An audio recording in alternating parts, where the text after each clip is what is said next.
Hello everyone, I'm your host Daniel Litwin, the voice of B2B, and you're watching MarketScale's live QSR Industry Roundtable. Thank you so much for joining us on another MarketScale live roundtable. We started off with automation, then retail. Now we're getting QSR and doing another round of great, insightful thought leadership. So like always, with every roundtable, we'll bring on a variety of panel of experts and thought leaders to give their hottest, their coldest, and most insightful takes on a select QSR topic. And this time we're exploring how 2021 promises disruption in various ways in QSR. And as we break down these major disruptions, everything from marketing to consumer decisions to technology in the QSR space, we're also going to intersect them with one of the biggest disruptors in QSR, and that would be the growth of alternative proteins and their impact on the QSR menu and supply chain, especially since alternative proteins have been making their way to high-profile fast food chains in recent months, and their parent companies are securing massive capital investments.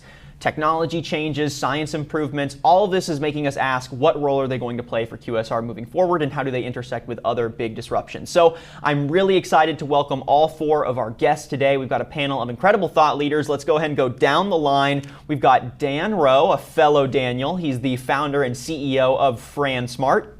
We're also joined by Jordan Tetrick, head of global sales enablement for Eat Just.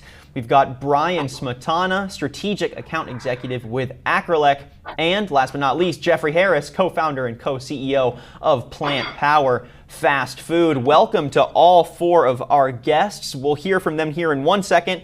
Before we do that, make sure if you're watching, you stick around till the end of the show because we are going to be giving away a brand new iPad for any registrants watching the show. So if you're watching, stay tuned. At the end of the show, we'll announce who wins and how you can get a hold of it.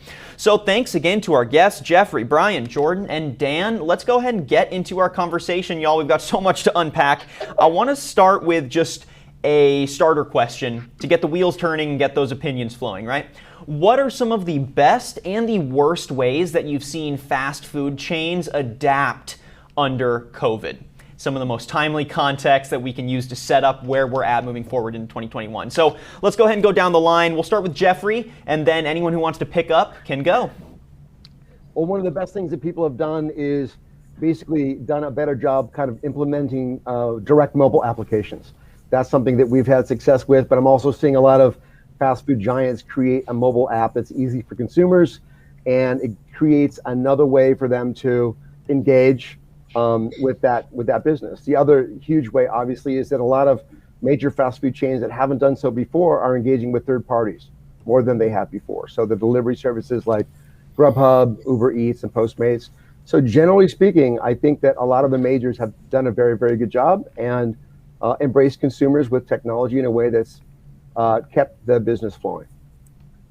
Yeah, the QSR guys were doing everything that the full service and the celebrity chefs wouldn't do. They all rapidly pivoted to off-premise. Remember in the beginning, a lot of fast food restaurants and fast casual guys were even pivoting, selling PPE and sanitizer and toilet paper and whatever it took to sort of hustle and get the business going. But these guys just jumped on off-premise. So these guys got on off-premise sales because it's important. In a time like COVID, people were freaking out. They didn't know what to do.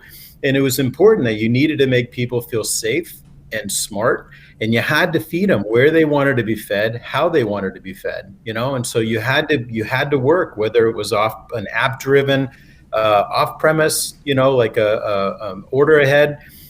You see a lot of restaurant chains right now using it's touchless and it's contactless. Like they're ordering ahead on their phone, picking up through an automat, like not even talking to a customer. And so, yeah, we saw a lot of good innovation, but, you know, even companies like Olo, like the online ordering, they went all the way down to working with one unit concepts. And so there was no excuse not to take off-premise serious. Yeah, Dan, I would agree. You know, as a technology provider to a lot of these small and large chains, we're seeing the rapid evolution of the technologies move very quickless to the contactless or touchless, right?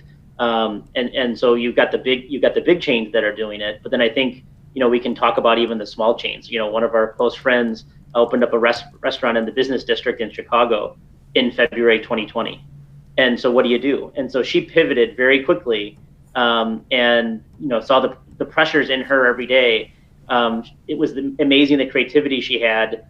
She leveraged social media, and that social media, she drives 25 miles out into the suburbs of Chicago every day delivering, and her business is thriving, so much so that she's actually opening up a second business. So I think it's fascinating to see the entrepreneurial spirit in all of these different areas that is being forced into the organizations rapidly without choice.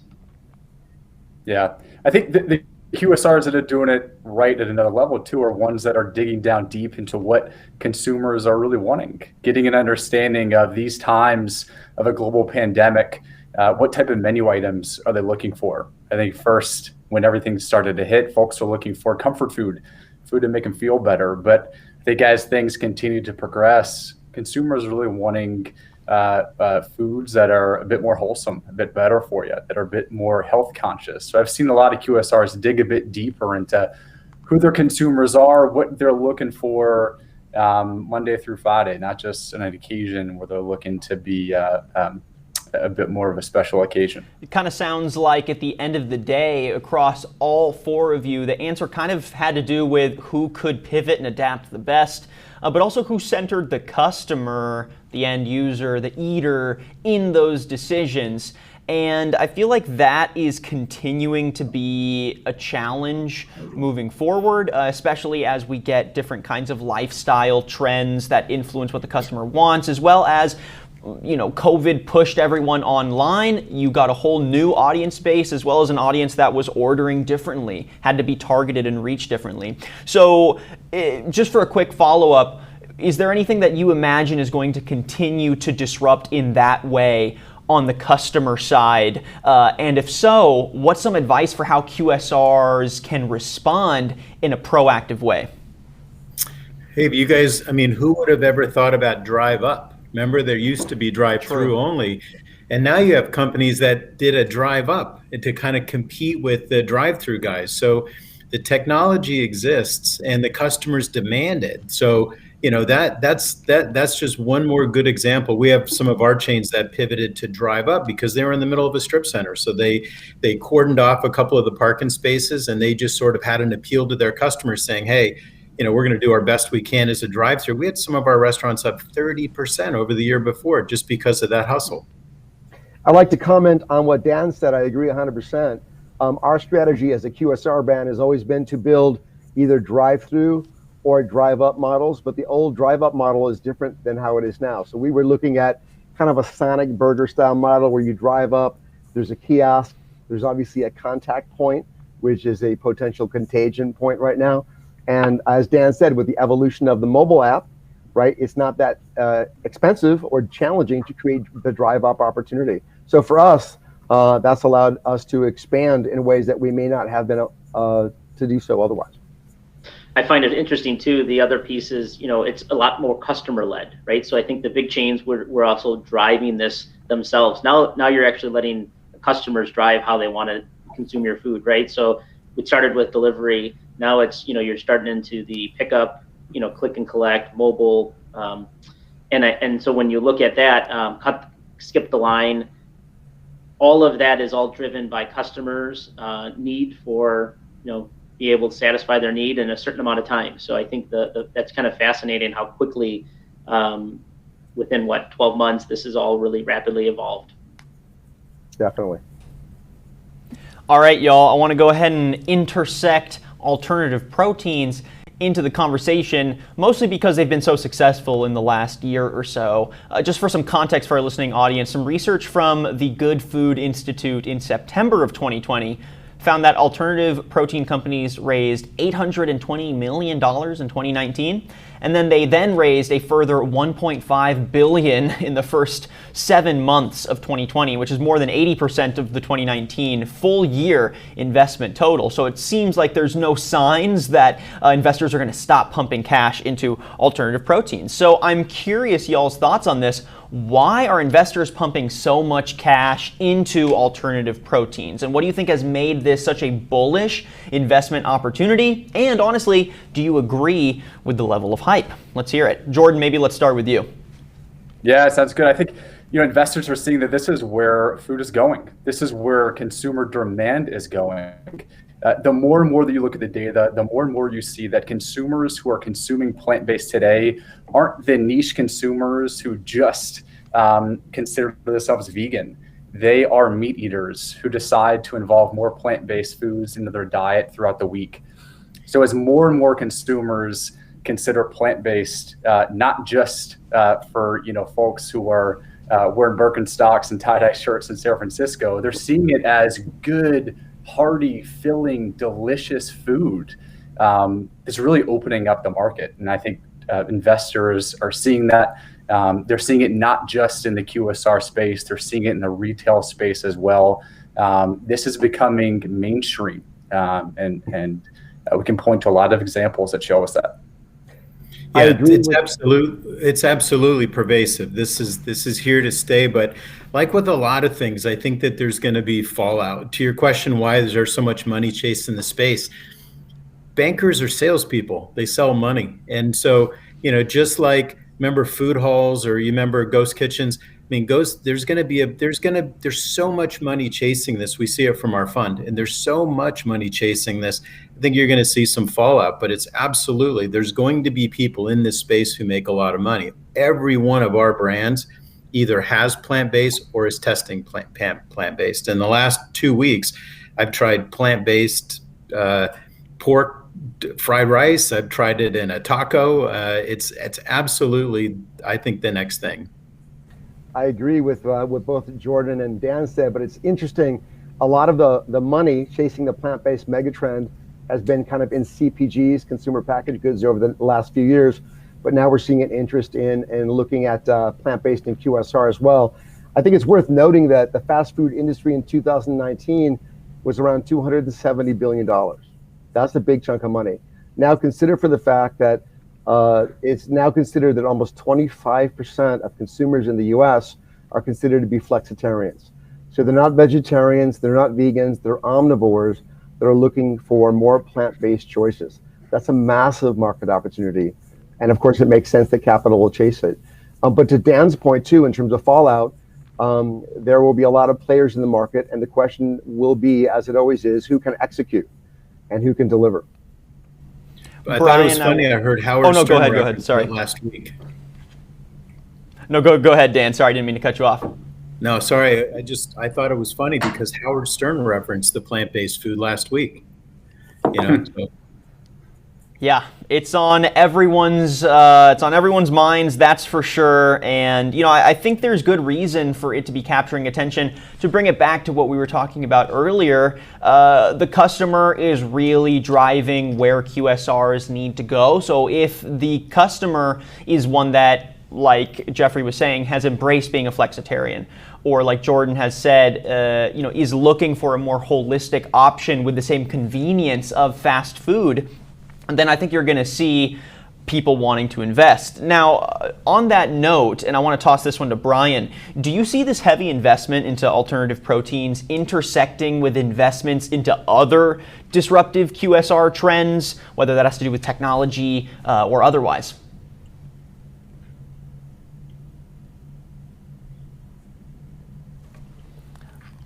The market's changing, and the QSR industry has been evolving more rapidly, right? Just a few years ago, we thought that technology was exciting with POS systems. Then we added drive-thrus, right? So it's moving faster and faster and faster.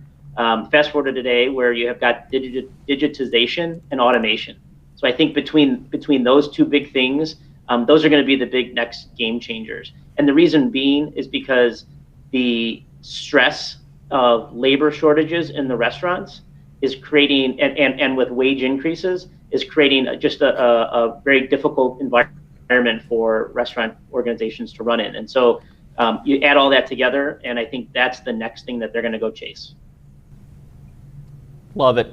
All right, I want to actually hone in on the customer. This seems to be the sort of overarching trend for today's conversation.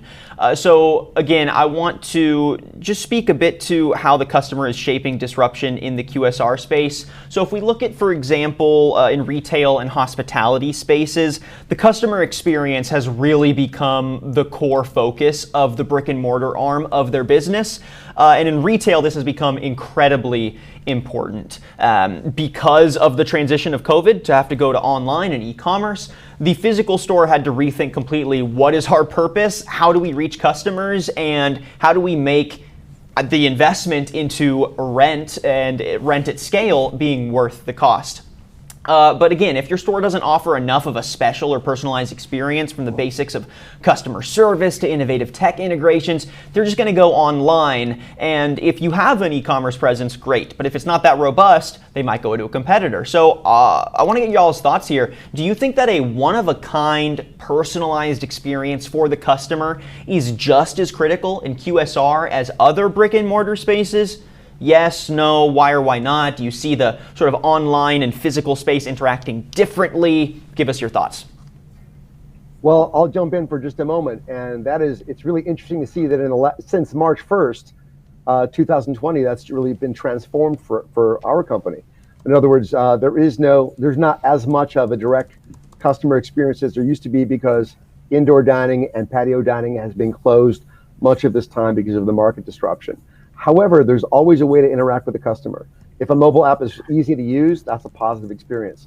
If people are going through the drive-thru and they hear a friendly voice, that's a customer experience. If somebody's going to the drive-up and somebody walks out and hands them their food and there's a smile on their face, that's a customer experience. So obviously there's a lot of convenience that the technology will be delivered, but at the end of the day, I think that QSR is always going to depend on the customers having a great experience. It's the food, but it's always having an experience that uplifts somebody in a way that's measurable or not measurable. Human contact and lighting them up means a lot. Of course, when the pandemic passes, we'll be, reemerging as brands that have indoor spaces and patios, and there's that. But right now, we're having to make that customer experience count with less contact, and that's interesting. Yeah, I'm still seeing people going to be heads down on their phones. So that's the epitome of I want to be in charge. I want to be in control. I don't want to talk to anyone I don't want to talk to. I don't want to touch anyone I don't want to touch. So they're ordering on their phone. They're seeing what other people say about a concept on the phone, ordering their phone. When they go into restaurants now, it used to be you go into a restaurant, you have to walk past the host. If you're in a full service restaurant, walk past a host stand or go to the bar to go get your carry out food. Nowadays, full service restaurants are using automats. They're basically using Stagers or Sweetgreen or even Panera. You walk right in, you only have to take 2 steps in the front door. You can pick up your food and get out of there. And I think that's a big part. Customization, I think QSR and fast casual have been doing a good job about customizing the food or giving options to customize the food. But that experience about being, I want to feel in control. I want to feel safe. I want to feel smart. I don't want to talk to anybody, I think is going to last past COVID. Yeah, Dan, I think I would have to agree with you and Jeffrey. When you start to talk about that phone and how it revolutionizes every industry it gets into. We start with the big kiosks in the restaurant. We do kiosks, right? There's going to be a need for that because of the pressures on labor with people in the restaurant for staffing. So, put the people in the right experience. Take those people that are taking the orders and put them in a guest leadership experience so that they can cultivate the experience there. You talk about the kiosks or the touchless. Nobody wants to touch anything. So at Acrolac, we just came out with a new technology called touchless to retrofit into the kiosk, where it's a virtual plane and you can interact with it. We've got this thing called Drive ID, right? So this is not a plug. This is just actually talking about how we bridge the gap between the phone and the drive-thru. So how do you engage with the customers in the drive-thru when that time is so critical? So can we connect to their mobile app and provide them promotions and offers? This starts there, but it has countless numbers of ways to leverage itself in retail to move slow-moving products and just become more effective in our thing. And then you talk about the last one, right, is pickup. So people don't want to get out of their car. So all of these things have a specific use case for a specific type of customer. And it's up to us, the technologists and the brands, to basically bridge that and give them an omni-channel approach to it. Dan, I couldn't agree more. I want to say that one of my co-founders, Zach Boga, is younger, cooler, and hipper than I am, and better looking.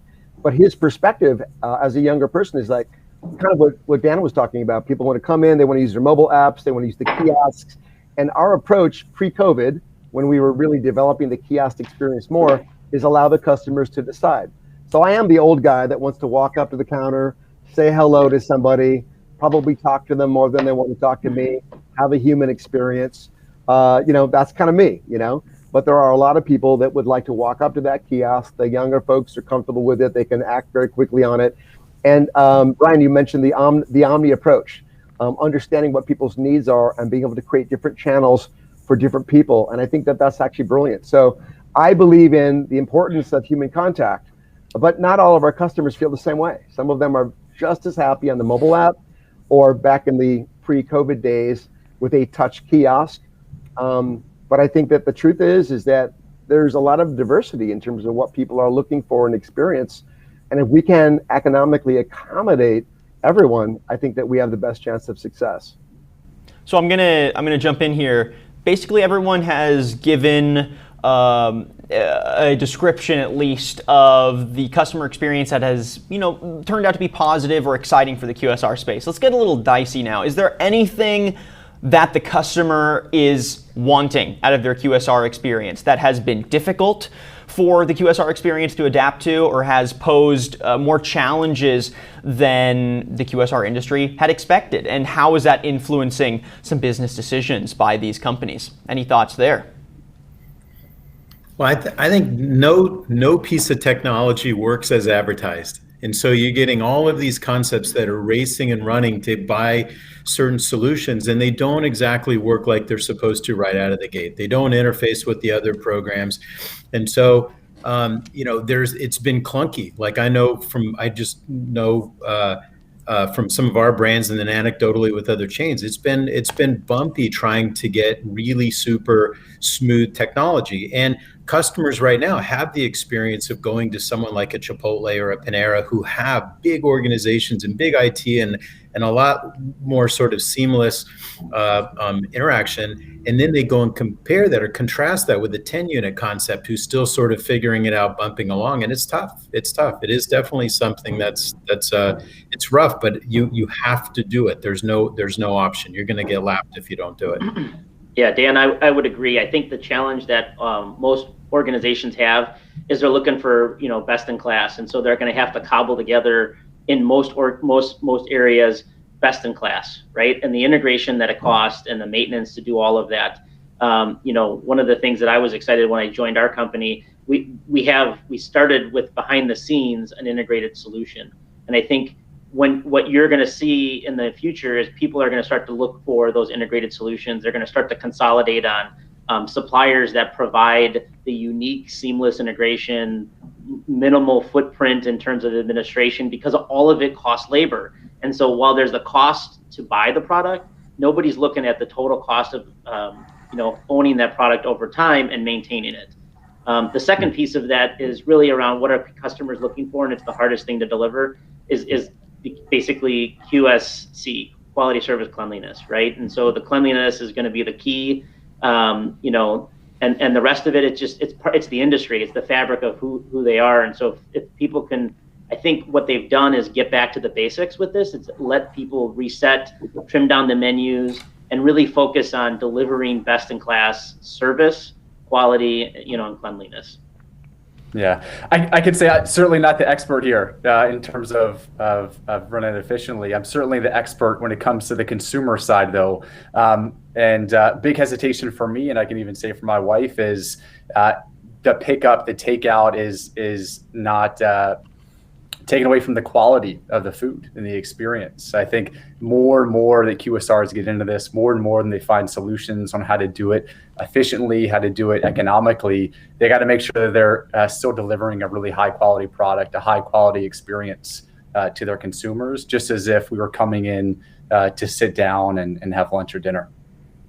I'm glad you brought that up, Jordan, because that intersects some of the next things I wanted to talk about, which are consistency and that personalized customer experience. And I want to get y'all's thoughts on how alternative proteins intersect with those customer needs today. So if we look at ways that fast food companies have integrated alternative proteins into their menus, we get a good picture for how QSRs are getting creative with their main offerings. So we can see Burger King adding the Impossible Whopper to the menu, Little Caesars with plant-based sausage on their Supreme Pizza.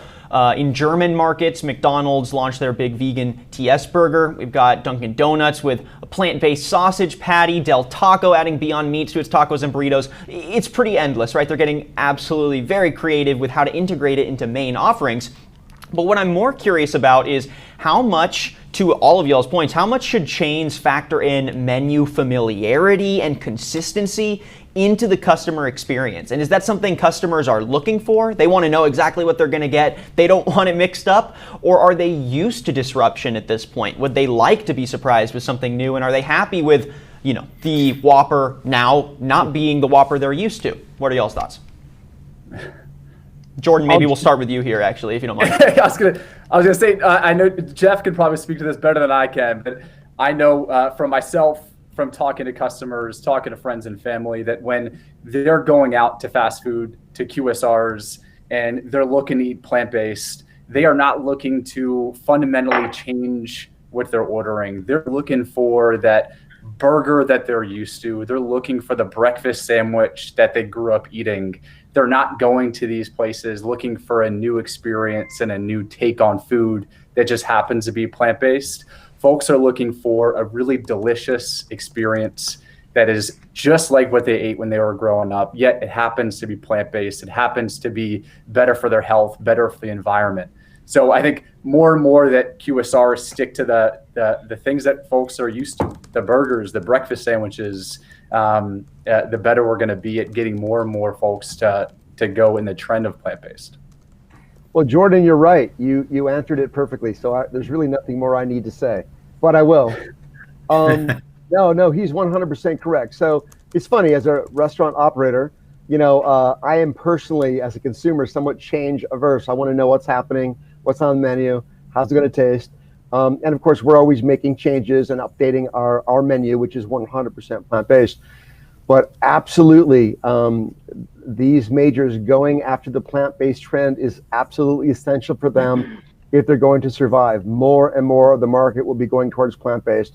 And it's not just the vegans or the vegetarians, but the flexitarian market, they're going towards that. There have been studies showing that these major brands are growing their sales, growing their same-store unit sales by offering plant-based foods. The one thing I'll say that's interesting is that ultimately, I think as the trend continues, it will be challenging for these large brands to pivot completely. They obviously don't want to lose their core customer, who are not flexitarians or vegans or vegetarians. They need to maintain that base to stay in business. And I think that the opportunity is continuing to emerge for 100% more aspirational, plant-based QSR concepts. Obviously, my company is one of those. There are many other excellent examples of that as well. But to Jordan's point, they may not want to go to Jeff's Veggie Shack and get some brown rice and tofu and tahini sauce. They probably want a bacon cheeseburger and some chicken tenders and a shake. And I think that as QSR can deliver on that, they'll be able to capture that market. But it will be challenging for mature brands to pivot sufficiently enough to capture all of the opportunity. Right. Let me get y'all's opinion on, well, here, let me just ask this real quick. Do you see alternative proteins, to your point, acting as a new offering for these brands? Or do you see alternative proteins ever becoming ubiquitous enough to replace regular meat for iconic products at these chains? Do you see that kind of trajectory for it? Thoughts? Yeah. So if I can jump in quick on this one, I think, you're starting to see a lot of the big chains start to do limited time offers, right? That means they're testing it. They're trying to get data. Data drives everything. And so, they're testing it in small markets, they're testing it in big markets. And I think this is the piece that will drive the direction. The menu complexity by adding this type of product definitely adds a significant complexity, but if they can prove it out in the numbers, I think this is where it starts to either become a permanent, like seasonal based LTO, like let's say the McRib, where it can drive sales and excitement, or maybe it's something that just pops up from time to time, across the board. I'd like to jump in for a moment. Thank you, Brian. Now I'd like to go from a business conversation to just a larger planetary conversation for 30 seconds. Please don't cut my mic off, you guys. Just leave it on. But this better be spicy. No, that was a really, really great question, Daniel, because there are many great thinkers who really understand that the trajectory of humankind over the next 50 or 100 or 200 years, well beyond my time frame, that for humankind to survive as we understand it these days, that transitioning to a plant-based diet is going to be absolutely essential for a host of various reasons, including supply chain and environmental and carbon footprint. This is what's going to happen if we're going to make it. And so when we look down at this on the level of a business or the QSR space or industry, we could talk about how businesses are responding now to this growing voice or this chorus for more plant-based choices. But if you look at the math and you do some projections and you look at some of the people that are doing work in this area, I think that there's a very good possibility that society may be doing a major shift towards plant-based over the next several years. It's a cultural shift, it's an economic shift. In my personal opinion, it must happen. And ultimately, some of these QSRs and other people getting into these plant-based proteins is probably the first step. At some point, it's possible that that's where it will be. And I think that they're dipping their toes in to see how it works. Yeah, I think. Sorry. Go ahead. No, just to add on one more point to Jeff here, whether we're talking about food or other industries, what is it? Just last week, General Motors announced that they're going to be switching to all electric vehicles by 2035. No one would have guessed that 5 years ago. And the reason that that's happening is because electric vehicles have become the sexier model. They have become faster, better performing, better looking, better cost effectiveness. So how we look at it, Just, and we're certainly an aspirational brand, is we got to make the plant-based thing the better option. And I think the more and more plant-based brands that do that, they think, how do we not just be on par with meat, with eggs, with dairy, but we be fundamentally better in every single way in terms of taste, in terms of safety, in terms of health, sustainability. So certainly that's where the world is going, but we look to what's happened with electric vehicles as a goal. Jordan, I think that's beautifully said, and I think it speaks. I'll be quiet after a moment, guys, I promise. We love your thoughts. I think it speaks to the fact that what I see in the plant-based world, I see in brands that are succeeding, aspiration. I think that people aspire for a better world, a cleaner world, a more environmentally just world. And I don't think that they're actually even articulating those thoughts to themselves, to be quite frank. I think that they're just kind of moving towards choices that feel better for some reason. And as the culture shifts, I think the conversation will grow louder and we'll be talking about it more. But right now, I think that the movement towards plant-based foods is like the canary in the coal mine. This is the beginning of a major trend. And to Jordan's point about electric vehicles, I think it was a year or two ago on the Super Bowl, Carl's Jr. launched their Beyond Burger, Beyond, and it was a great, funny commercial of an old cowboy eating a veggie burger in a yoga class on the Super Bowl. That makes no sense. That was the sea change. They were basically saying it's okay for tough guys to eat veggie burgers. And it was very interesting that the cultural conversation is beginning to shift. All right, y'all, we're going to take a quick break, not from the whole program, but we're going to shift gears a little bit. And we're going to turn to a creative side here. We're going to play a little game that I like to call Food Flight. So this should be fun. The concept is easy. We're staying on the alternative protein side of things. But we've got a few questions to get you to take stances on today's QSR topic in the context of an international market. So I want to get some thoughts on some of the unexpected ways alternative proteins match up with international trends and cultures. So first question for you, this is the only one of the three that has a right answer, but per all of this, give your thoughts. We'll go down the line, and then I'm going to ask for some insights as to why you chose what you did. Get dicey with your opinions here, folks. So first question, which of these countries has animal protein as the highest share of total calories in the country's diet? So this isn't necessarily the most pounds wise, right? Or else we would see the largest countries here with largest population. Instead, we're talking percent of diet that is meat. Let's go ahead and go down the line. Jordan, which one do you think is the correct answer? Good sir. Well, let's take Hong Kong. Love it. Brian, how about you? Argentina.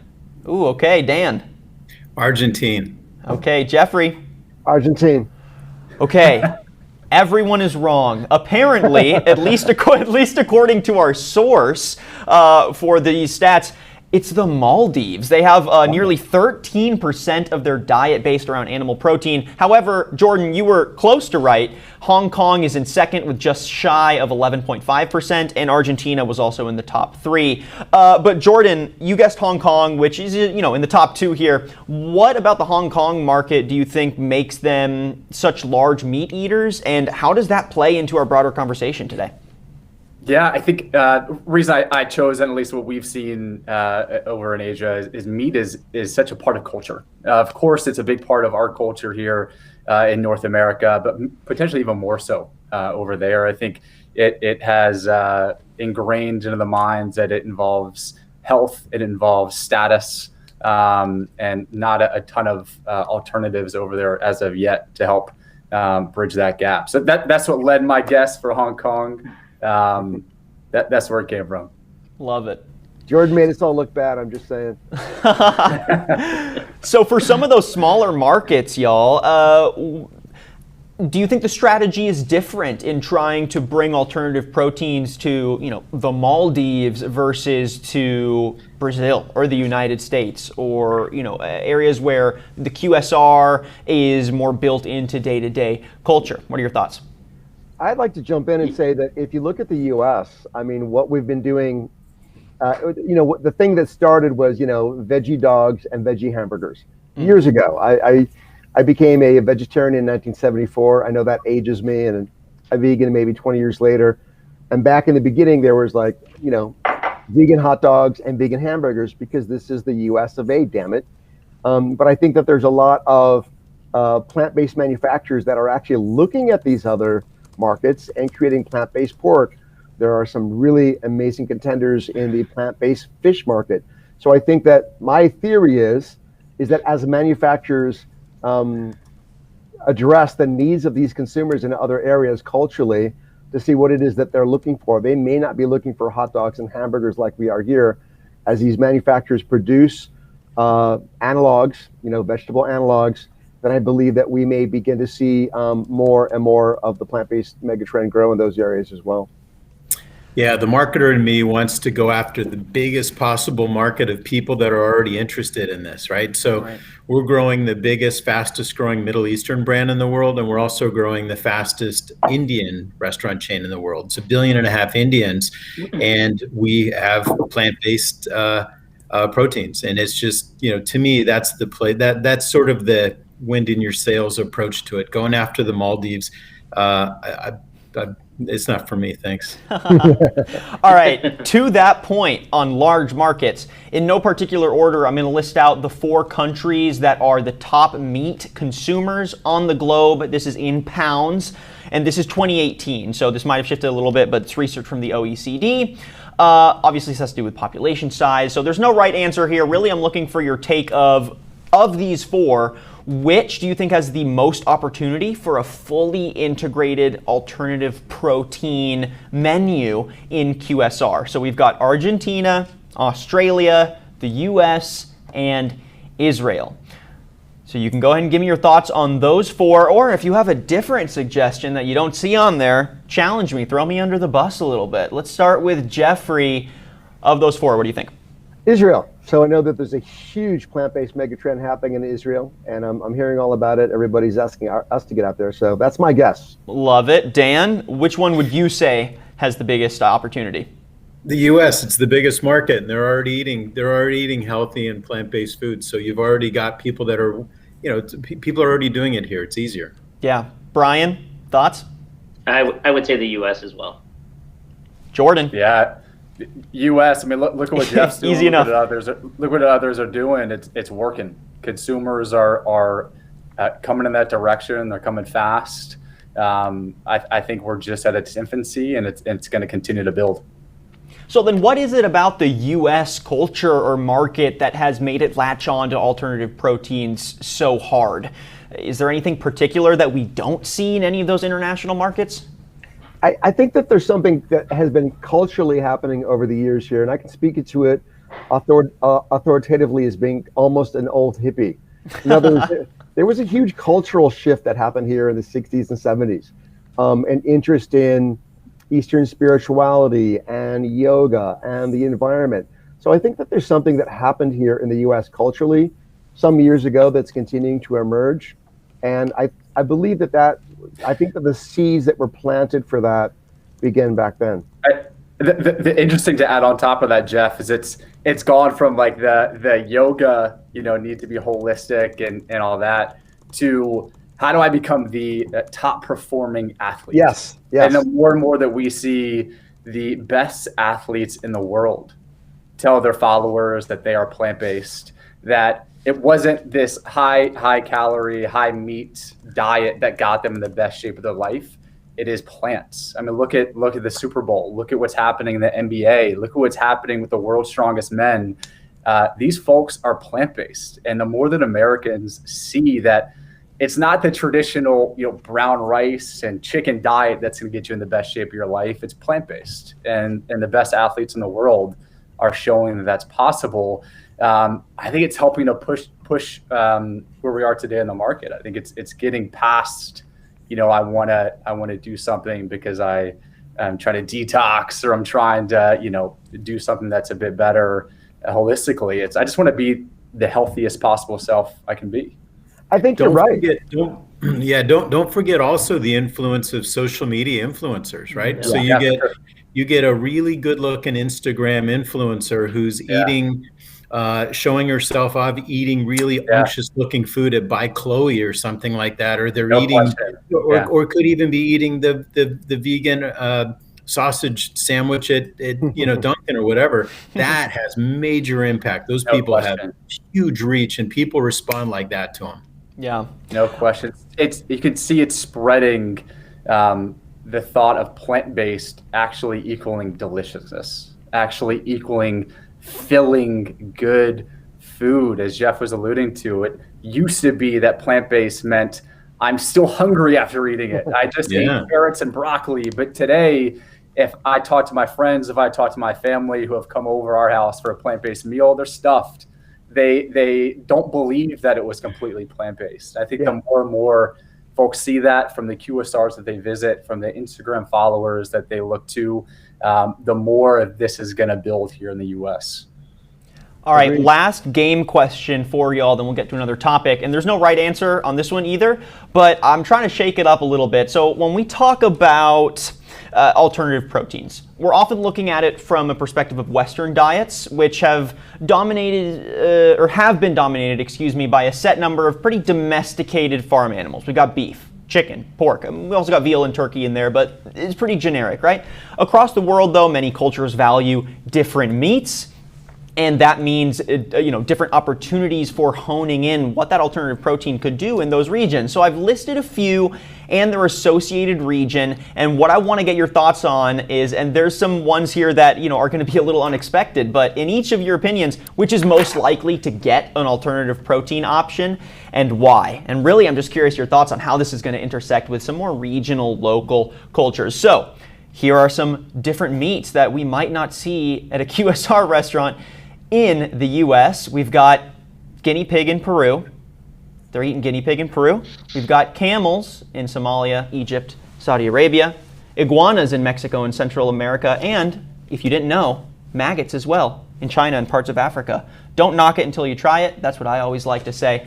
And I know some of those might seem unexpected to a Western audience, but these are day-to-day aspects of culinary and gastronomy culture in these places. So what are y'all's thoughts? Of those, is there anything zany that you think is going to potentially have an alternative protein option? Or if you don't have any thoughts there, how do you think we're going to see alternative protein integrate to these more regional areas? Daniel, I sure hope that there's an alternative protein to maggots, because that would be a tough one to put down. But I mean, have you guys ever had jackfruit? I had nachos the other day and had jackfruit on it. Tastes just like shredded beef, you know? Yeah. Well, Dan actually stole my joke, because I was going to say that we tried the plant-based maggot burger and it just was a horrible seller. We started as an LTO, limited time offer, and it's just really never didn't take off. Didn't make the cut. Right. Yeah, the marketing on that one might be a little tough.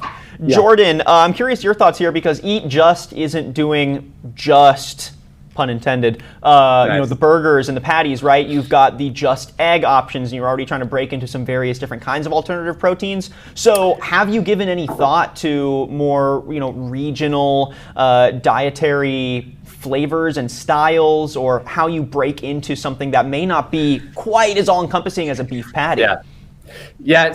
So just as a quick intro to Eat Just and what we do, and I think this ties into your question, is we look at the most ubiquitous protein on the planet, a protein that is used globally, not just for breakfast, but lunch and dinner, and that's the chicken egg.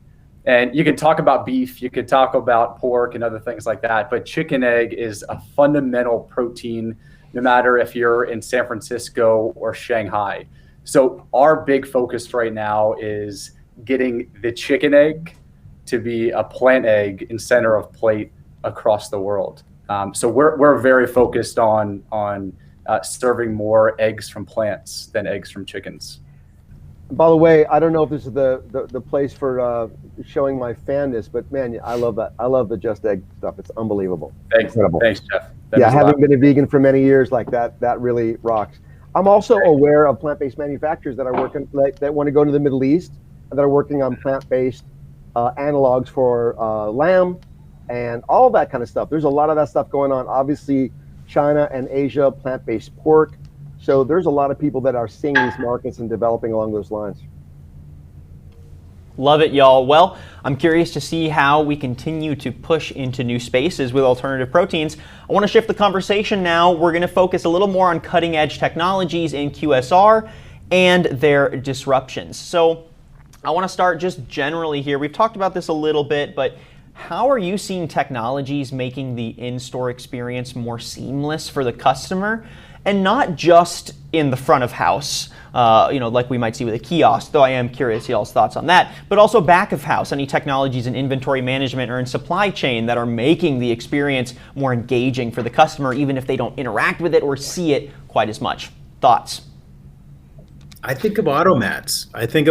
It's not a back of the house, but it's sort of the interface between the back of the house and the customers. Somebody's ordering on their phone, they're placing the order, they're feeling comfortable, going at their own pace, doing their own thing, ordering on the phone, and then walking right through, waving their barcode in front of the automat, and the door pops up. And it's the food's held either at a cold temperature or at a hot temperature. And I think that's remarkable. And that's old school. That's a retro thing that I'm seeing popping up in full service and fast food restaurants. Brian, how about thoughts from you? Oh yeah, go ahead. So when you start to think about these restaurants and the chains, I think the labor challenges that they're going to be running into in the next, now and then talk about wages is really going to impact, the technology. And so being able to train people and keep them in a restaurant for, 30, 60, 90 days, a year or more is very difficult. And so the more that we can automate, the more we can take that technology to help and assist, not just at the high level, but actually even, telling people what to tell the customers. So if, the food's not ready and they need to be pulled forward, how do we communicate the message to the crew member and to then the customer? And so how do you run a restaurant? There's 1,000 ways to do this, but there's the right way and typically a wrong way. And so how do we automate that? How do we track it? And then, obviously data is key. So how do we basically analyze the performance of these restaurants to influence them and leverage them to take some of these new technologies in place? Brian, I think those are some great thoughts. And actually what I wasn't thinking about, Daniel, when you originally asked the question was kind of the other places where the technology can work. I mean, obviously we've had great successes with evolving kiosk technology and even voice activated. But of course, as we spoke about before, we're going more towards mobile these days. But back of house, our training program is both hands-on and electronic. And in terms of communicating our culture and updates to our staff and keeping them engaged with us on a regular basis. We can't have all hands on staff meetings every day or even once a week. So actually we're using electronic solutions to be able to communicate better with our people. So it's actually changed the way that we're actually able to communicate our culture to our team. All right, team, I am getting close to wrapping the show, but I want to toss out some audience questions. So we got this in the chat, and I'm curious your thoughts. This is from Scott Carter. He said, many of the QSR apps like McDonald's, Wendy's, Subway offer deals for app use versus walk-up. Do they still need these deals, or have enough customers been pushed to curbside that the deals aren't required? What do we think? I'm going to jump in for just a moment. One of the things, obviously, one of the things that all restaurants are seeing is a movement to third party, right? Grubhub, Uber Eats, DoorDash, Postmates, and that compresses margins for QSR operators. So I think that what a lot of smart QSR operators are doing is basically trying to drive people back to the mobile app where the margins are not compressed, and then using rewards programs or things like that to do it.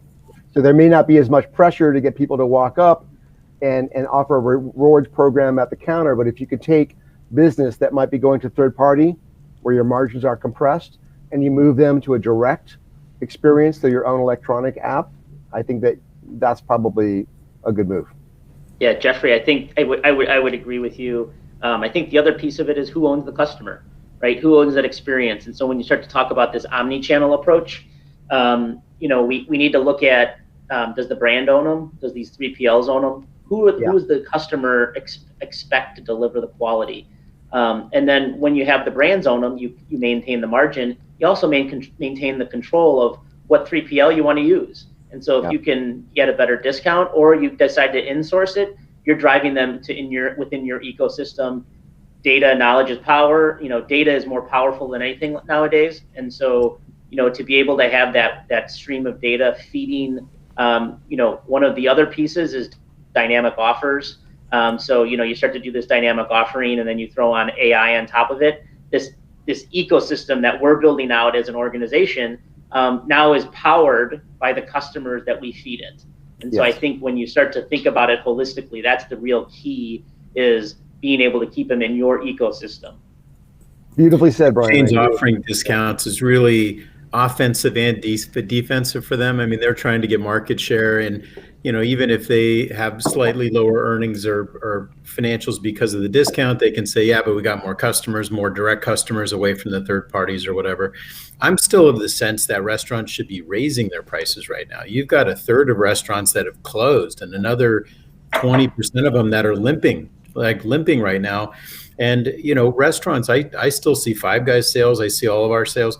Fast food, fast casual restaurants are doing just fine. And, and it is expensive to work with all these third parties, and it's expensive to deal with labor right now. It's expensive to operate right now. And I'm in the other camp where I think a restaurant should be raising its prices to still make a profit in this market. And Jordan, I want to just intersect alternative proteins into that question from Scott Carter. Do you see those being a potential opportunity for fresh deals, fresh ways to encourage customers to use curbside versus walk-in, or just hone the marketing strategy in that way with something as prevalent and unique as alternative proteins?